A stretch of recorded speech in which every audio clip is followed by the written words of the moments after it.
টালিউডের জনপ্রিয় অভিনেত্রী কোয়েল মল্লিক রাজনৈতিক সিদ্ধান্তের কারণে আবারও আলোচনায়। রাজ্যসভার সদস্য পদ থেকে পদত্যাগ করেছেন তিনি। আর তার এই পদক্ষেপকে ঘিরে নতুন করে জোরালো হয়েছে তৃণমূল কংগ্রেসের ভাঙনের গুঞ্জন।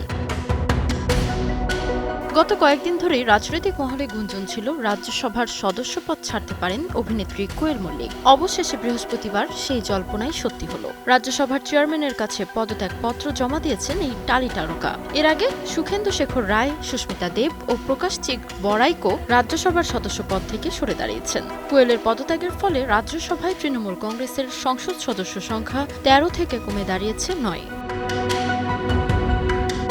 ভারতীয় সংবাদ মাধ্যমগুলোর দাবি, পশ্চিমবঙ্গ বিধানসভা নির্বাচনে তৃণমূলের পরাজয়ের পর থেকেই দলের অভ্যন্তরে মতবিরোধ বাড়তে শুরু করে। হৃদব্রত ব্যানার্জির নেতৃত্বে একটি অংশ মমতা বন্দ্যোপাধ্যায় ও অভিষেক বন্দ্যোপাধ্যায়ের নেতৃত্ব থেকে দূরত্ব তৈরি করছে বলেও খবর প্রকাশ হয়েছে।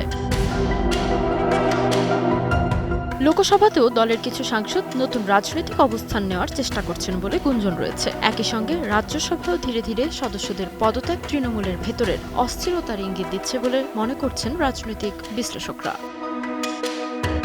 চলতি বছরের ফেব্রুয়ারিতে তৃণমূল কংগ্রেস রাজ্যসভার প্রার্থী তালিকা ঘোষণা করলে সেখানে জায়গা পান কোয়েল মল্লিক। এপ্রিল মাসে দিল্লিতে রাজ্যসভার সংসদ সদস্য হিসেবে শপথ নেন তিনি। শপথ গ্রহণের পর কোয়েল বলেছিলেন, দেশ ও মানুষের সেবার সুযোগ পাওয়া তার জন্য বড়ই সম্মানের বিষয়। তবে মাত্র ২ মাসের মধ্যেই সে দায়িত্ব থেকে সরে দাঁড়ানোর সিদ্ধান্ত নানা প্রশ্নের জন্ম দিয়েছে। কোয়েল মল্লিকের পদত্যাগের পেছনে ব্যক্তিগত নাকি রাজনৈতিক কারণ রয়েছে সে বিষয়ে এখনও আনুষ্ঠানিকভাবে কিছু জানা যায়নি। তবে তার এই সিদ্ধান্ত পশ্চিমবঙ্গের রাজনীতিতে নতুন সমীকরণের ইঙ্গিত দিচ্ছে বলেই মনে করা হচ্ছে।